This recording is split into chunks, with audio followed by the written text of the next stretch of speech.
Ya. Nah, kita lanjut ke Pak Khalil. Sebenarnya namanya Pak Khaliludin ya. Juga sama-sama asli dari Sunda nih. Di sini sih sebenarnya Masjid Gadot Raya campur-campur ya. Ada dari Sunda, ada dari Jawa, ada Lampung, ada dari Palembang, terus ada dari Bangka Belitung ya, ada dari Madura, ada dari Sulawesi. Banyak warga pendatang lah ya yang kita bisa temui ya di Masjid Gadot Raya. Ya, Pak Khalil kira-kira tinggal di Gadok Raya ini tahun berapa dan kapan Pak Khalil kira-kira itu bertemu dengan istri yang sampai sekarang masih setia menemani. Nah, kemudian juga bisa dikisahkan cerita-ceritanya yang kira-kira Pak Khalil alami bersama keluarga gitu ya. Silakan Pak Khalil. Ustaz Khalil namanya Ustaz Khalil nih.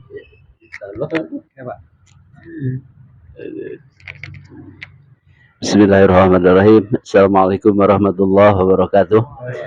Terima kasih kepada Bapak Ketua DKM, Bapak Arif Irodat yang telah memberikan waktunya untuk mengisi acara prokes.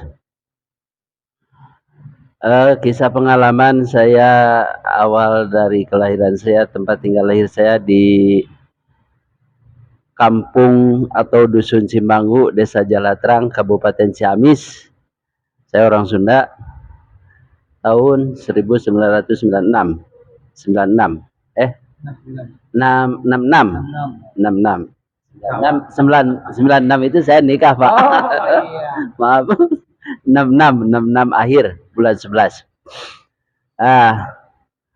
Saya di masa kecil saya waktu itu pengalaman yang memang saya tak terlupakan.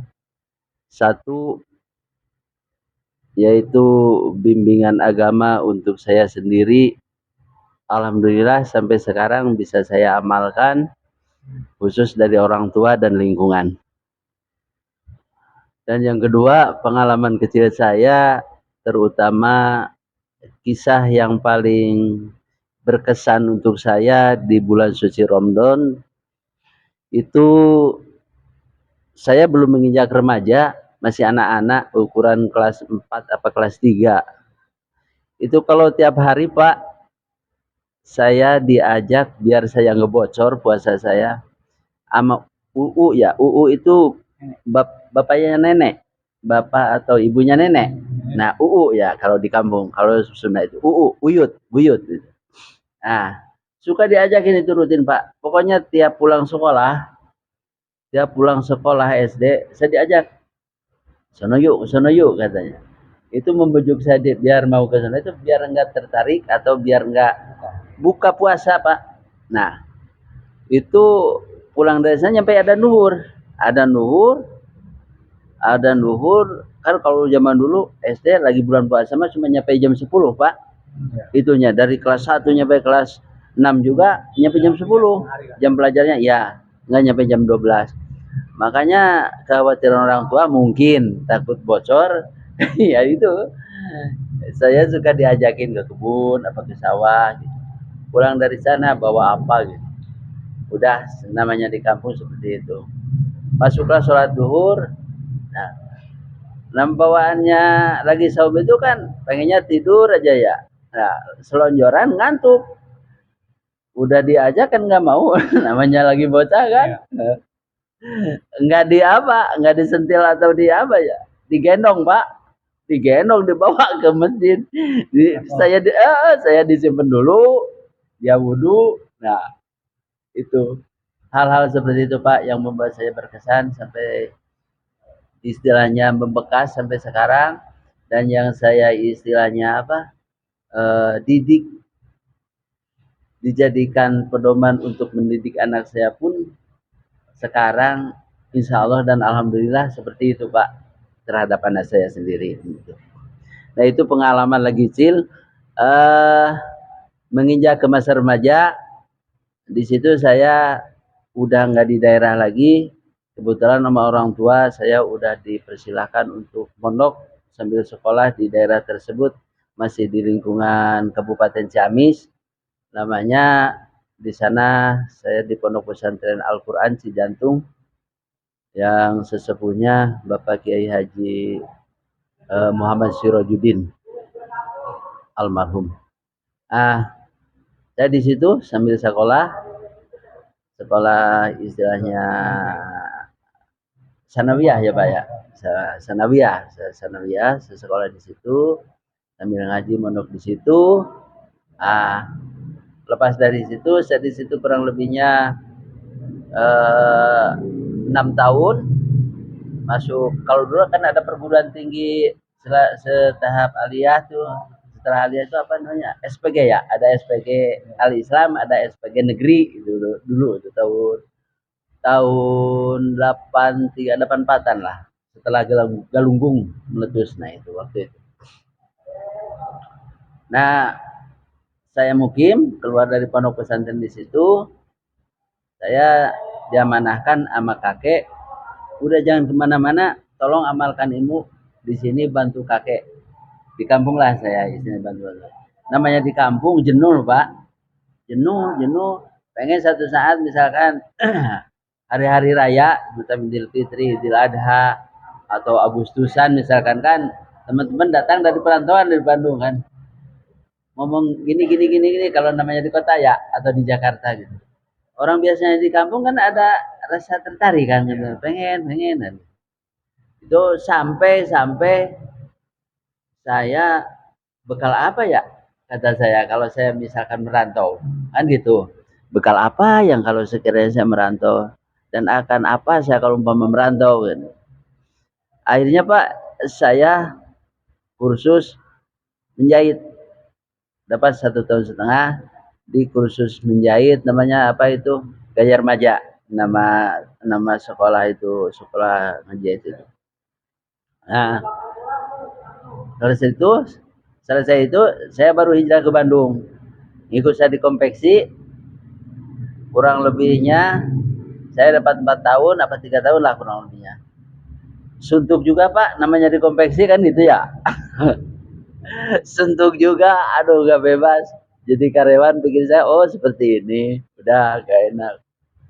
Nah saya iseng main tuh, ingat hari Sabtu ke daerah Samsudin Pak, Bapak orang Bandung tahu kali, yang gudang kue-kue itu loh. Iya, pokoknya di situ di Bandung itu nama jenis kue di situ pusatnya Pak, Jalan Samsudin. Terus apa itunya yang tempat banyak dulu tahu sekarang ya, lokasi prostitusi gitu loh Pak. Apa namanya ya? Gang Saritem.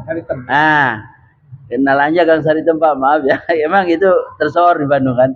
Nah, di situ kan ngeblok Pak. Saya iseng main ke sana. Oh di sini tempat kue apa aja, jenis kue apa mulai basah, kue basah sama kue kering di situ komplit ada Pak. Ceritanya saya berinspirasi untuk jualan kue Pak. Alhamdulillah sampai terlaksana, sampai punya istri Pak. Saya punya rumah, sampai nikah juga, ngebiayain sendiri, rumah juga ngebiayain rumah sendiri gitu. Alhamdulillah orang tua saya, ibu bapak saya sampai bangga lah, bersyukur punya anak seperti saya, isinya bisa mandiri gitu. Udahlah, saya berusia 28 tahun 7 bulan, hampir udah nginjak 29, Saya sama kakek haji ditanya terus, kamu kapan mau menikah? Kalau tiap pulang tuh, kakek haji, apa nih haji, dari bapak dari ibu sama, kamu mau sampai kapan? Ada gitu melulu, gitu terus. Kapan kamu mau berumah tangga? Nah, itulah cerita awal saya pengen berumah tangga. Pegel kuping saya tiap pulang dari perantauan ditanya itu dan itu aja Pak. Itu dan itu, nggak ada pertanyaan lain. Yang ditanya itu, gitu. Kapan kamu menikah? Kapan kamu mau punya istri? Kapan kamu mau berumah tangga? Saya bilang yang jelas belum dipertemukan aja, dan yang jelas juga mungkin belum berkehendak yang maha kuasa Ki Haji. Saya bilang cuma itu aja, nggak lebih dari itu. Singkat cerita, saya berangkat dari ke Bandung. Saya pulang dari Bandung. Nih, ini kisah saya punya istri ya. Saya pulang dari Bandung, istilahnya Kata ibu saya, nah syukur nak pulang. Kebetulan mak ada undangan reuni tahun ini, mak nggak bisa menghadiri. Wakilin ya ke sana ke pondok pesantren, kata ibu saya. Oh insya Allah mak, coba tanggal berapa? Saya lihat, udah pasti tanggalnya. Saya pastikan saya nggak berangkat dulu ke Bandung kan. Nah, mendingan kata saya, mak bareng yuk. Enggak ah, kata ibu saya, enggak kan diwakili aja udah ke sana. Ibu saya juga sambil cengar-cengir, maksudnya mesem-mesem gini ya. Di sana jangan lupa, kan banyak santri. Sambil nyari buat calon istri, tuh kata ibu saya waktu itu. Saya nggak perhatikan dan nggak serius, cuman ya ingat gitu sampai sekarang. Ingat sampai sekarang. Ya mak doain aja udah. Pas saya ke sana pada tanggal tersebut tujuannya mau reuni mewakili ibu saya juga cuman kalau pondok pesantren ibu saya itu adep-adepan dengan pondok pesantren yang saya dulu ngaji. Kalau saya mah di Bahrul Ulum, kalau ibu saya di Hidayatul Ulum, cuma adep-adepan. Kalau Bahrul Ulum istilahnya saya pendiri pondok pesantrennya Bapak Kiai Haji Ahmadji. Kalau pondok pesantren ibu saya Bapak Kiai Haji Bustami itu ada pada depan. Pas daerahnya daerah Ciberem Awipari Tasik. Salapiah Pak di situ kita pondok pesantrennya. Singkat cerita saya di situ mau melaksanakan amanah ibu saya untuk reuni. Pas nyampe ketemu di situ. Nah, ketemulah di situ. Cuman awalnya seperti ini, Pak. Saya pas udah salam silaturahmi sama guru ngaji, Kang Haji Otong ya waktu itu anaknya. Kan pendiri pondok pesantrennya kan udah almarhum. Langsung nyaut seperti ini, mana? Kok masih nyendiri? Orang lain mana lihat udah gendong anak, udah ada yo. Kalau cewek mah temen ceweknya dulu yang satu angkatan udah punya cucu, nanti dibawa dah ke sini kata gitu. Reuni ini, oh gitu, belum kata saya, ya udah dah katanya sebelum kemana-mana, sebelum ketemu temannya dulu ya waktu ngaji di sini, sekarang duduk dulu di sini, duduk di kursi sini. Nih Akang mau buka nih hordeng yang tebelnya, kalau yang kecilnya, yang tipisnya enggak, kan double ya itu hordengnya.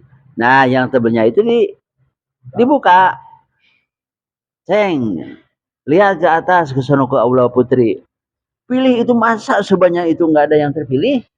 Nah kata dia, kayak di pasar suruh milih kata saya gitu ceritanya. Benar, tapi harus pasti ya dan yakin bahwa itu jodohnya. Oh gitu. Pokoknya sebelum Kang Haji nanti kesini lagi jangan kemana-mana. Nanti pas Kang Haji kesini, kata guru ngaji, harus sudah ada kepastian yang mana. Nanti kalau ditanya yang mana ada gitu. Yang mana unjukin. Oh gitu, iya. Datanglah lagi ke sana guru ngaji, nanya, ada nggak? Ada. Yang mana? Noh, yang paling ujung sekali di atas lantai 2, pakai kerudung coklat. Kata saya itu pun Pak, maaf, boro-boro nggak wajahnya bagaimana, itu mah untuk menjawab seorang guru aja nanya. Tapi memang benar ada itu siswi santri itu kerudung coklat paling ujung ya. Tapi saya nggak nampak mukanya, orang duduk gini ke belakang. Singkat cerita, oh itu yakin benar udah ceritanya. Dipanggillah roh isahnya kan, datang ditanya itu orang mana, tulis dan cari di itunya, di daftar hadir, alamatnya dari mana, orangnya siapa, kasih ke sini alamatnya nanti. Kata roh isah putri itu, ya Kiai datang lagi, dikasih ini alamatnya, langsung dikasih sama saya, ini alamatnya orang tadi. Tolong seminggu dari sekarang jangan disusul, jangan dicari ini alamat ini. Seminggu dari sekarang jangan. Kalau seminggu dari sekarang udah lewat silahkan. Pak itu nunggu seminggu, perasaan setahun. Bener nggak ini, kata saya, guru ngaji ini ngomong, kata saya. Sambil di hati saya itu, bener apa enggaknya. Singkat cerita, seminggu lewat, datanglah saya ke sana. Saya nunggu seminggu itu kan, sayang, di Bandung. Saya ke Bandung lagi, sayang langganan saya kan. Saya ke Bandung lagi, pas di Bandung kan suka ada tukang kredit tuh. Tukang kredit, banyak orang Tasik kredit. Saya nanya, Kang, tahu alamat ini enggak? Emang termasuk, saya juga langganan dia, gitu, langganan si Akang itu, tukang kredit. Kata saya, tahu alamat ini enggak, Kang? Oh, itu mah alamat saya, kampung saya. Itu kebenaran banget, Pak. Ditanya, dia orang alamat, itu alamatnya dia. Saya gampang banget, Pak. Itu mungkin kudrat yang Maha Kuasa, perjalanan seperti itu dimudahkan. Mau ke sana, kata dia. Ketemulah ke sana hari Kamis waktu itu. Pulang sore habis pada asar. Udah gitu nginep di rumah teman saya. Besok-besok saya Jumat dulu. Habis sholat Jumat, saya pakai sarung dia, teman saya, kemeja dia, peci juga peci dia. Saya sholat Jumat di daerah istri itu. Kata teman saya, udah pulang dulu, ayo ganti pakai celana. Enggak, saya penasaran mau langsung aja ke rumahnya. Di mana sih, anterin? Malu masa pakai sarung gitu kan. Enggak, biarin aja, saya pakai sarung aja. Singkat cerita, saya maksa, udah kalau mau maksa sana, cuma saya malu. Masa mau istilahnya main sama perempuan pertama lagi pakai kain sarung gitu. Saya malu, saya mau pulang aja ke rumah saya. Kalau maksa saya sendiri aja, ngapain saya malu? Saya sendiri, niatnya juga baik. Saya bilang, jalan Pak, saya sendiri ke rumahnya. Teman saya balik ke rumahnya. Saya udah rujuk, no rumahnya, ada gitu kan. Ketemu sama istri, tapi saya nggak ketemu istri. Orang tua nanya dari mana. Saya cerita, sebelum ngejawab, tapi saya ngomong dulu, nanya, maaf sebelumnya, ada siapa seminggu dari sekarang ke belakang, kan gitu. Mama mertua, sekarang udah jadi mama mertua kan. Mama mertua yang ngejawab, bukan bapak. Mama mertua yang ngejawab, kata bapak, kata mama, ada tapi guru ngajinya anak saya, serta anak saya, dari pondok pesantren bareng ke sini. Oh gitu. Oh, sekarang ada putrinya, kata saya kan gitu nanya. Ada, tapi Pak nggak mau nemuin saya. Saya mau negesin juga. Dalam hati saya kira mau negesin. Gimana sih wajahnya calon istri saya kan, atau yang diunjukin sama guru ngaji saya itu kan gitu. Ternyata nggak sama sekali, nggak nampak Pak. Udah, saya langsung cerita bahwa saya niat baik. Kalau memang ada salah satu, apalagi itu guru pendidiknya dia, guru ngajinya dia, dari pondok pesantrennya dia, kata saya, apa yang dia sampaikan sama ibu, dia bilang, cuma nitip pesan begini, kalau ada anak laki atau cowok atau istilahnya yang datang ke sinilah, itu jangan diasingkan lagi dan jangan dianggap sepele atau main-main ya gitu. Dia serius, pengen berumah tangga. Itu sama kok alumni dari sono, kata gitu. Untuk mempersingkat waktu, langsung aja ya, langsung tolong langsung bisa Ramadan Pak Holil ya. Nah udah, jadilah di situ sama saya cuma sampai nikah 3 kali ketemu Pak. Udah, itu endingnya seperti itu. Nah kisah Ramadan saya, alhamdulillah di sini di bulan suci Ramadan tahun 2024 ya Pak.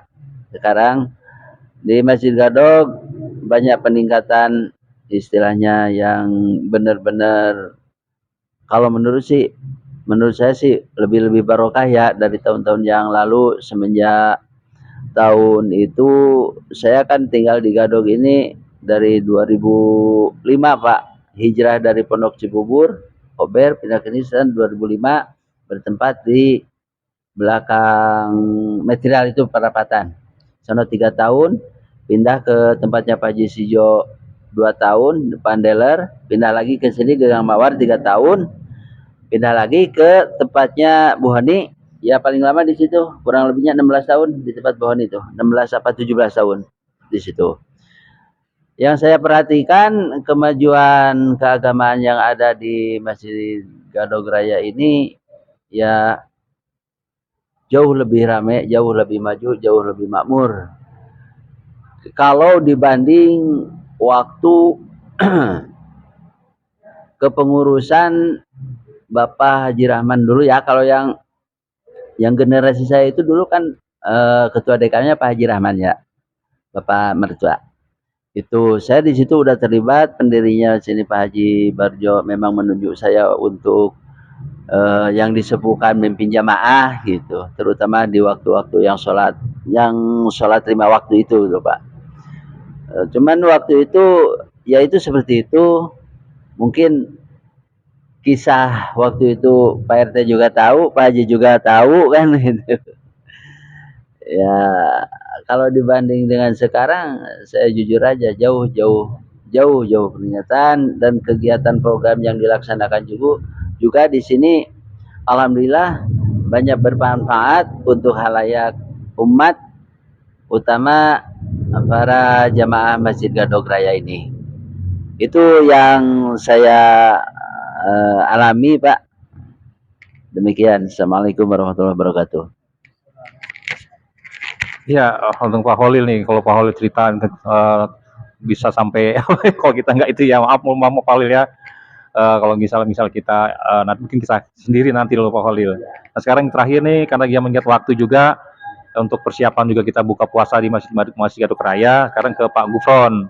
Ya Pak Gufron bisa diceritakan kisahnya datang ke Gadog Raya ini tahun berapa. Kemudian ada kisah-kisah Ramadannya yang bisa diceritakan. Ya bisa singkat aja sih Pak Gufron ya. Demikian silakan Pak Gufron. Assalamualaikum warahmatullahi wabarakatuh. Nama saya Gufron. Saya tinggal di sini tahun 1985. Ya. Udah lama ya? Ya. Selama saya bekerja 5 tahun langsung menikah, istilahnya begitu Pak. 5 tahun dapat pekerjaan, menikah, dapat orang istri dari Jawa Tengah, daerah Pemalang, Jawa Tengah. Saya asli dari Ponorogo, Jawa Timur.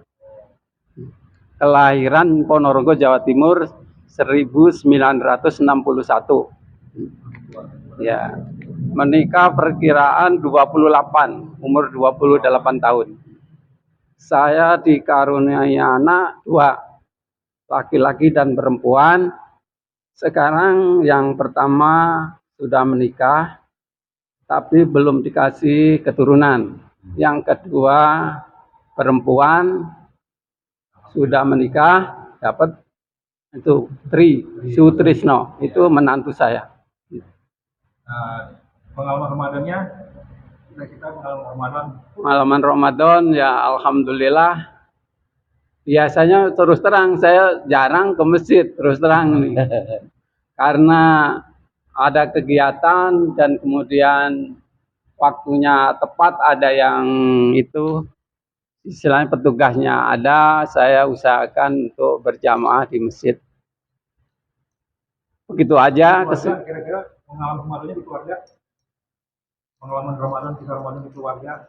Pengalaman Ramadan keluarga permasalahannya begini Pak. Kalau anak saya kan yang satu di sini, yang satu di Kramat Jati, jadi tidak ngumpul.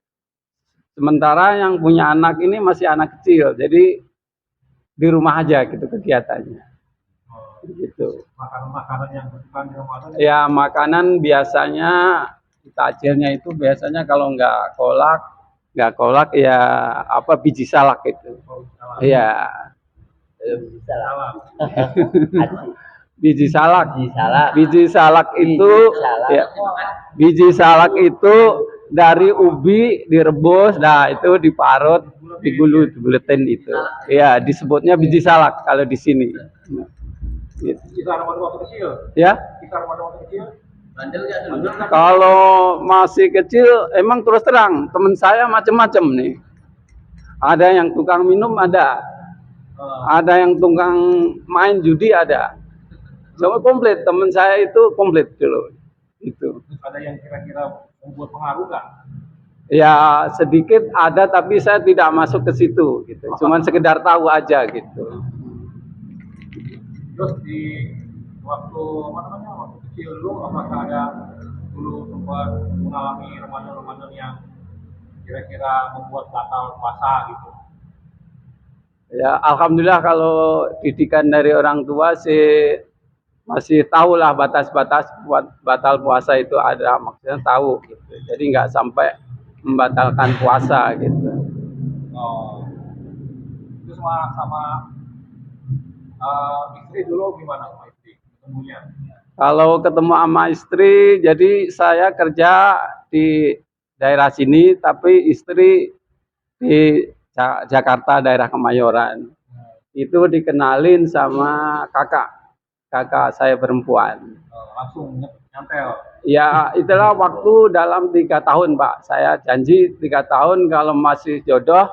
Terus terang cewek saya istilah bukan satu, ada banyak gitu. Tapi kalau jodoh saya memang itu, ya itulah saya datengin ke rumahnya gitu. Ya terus terang begitu gitu. Sampai alhamdulillah mempunyai anak 2 gitu. Ada lagi yang mau diceritakan? Ya itu aja yang pengalaman saya.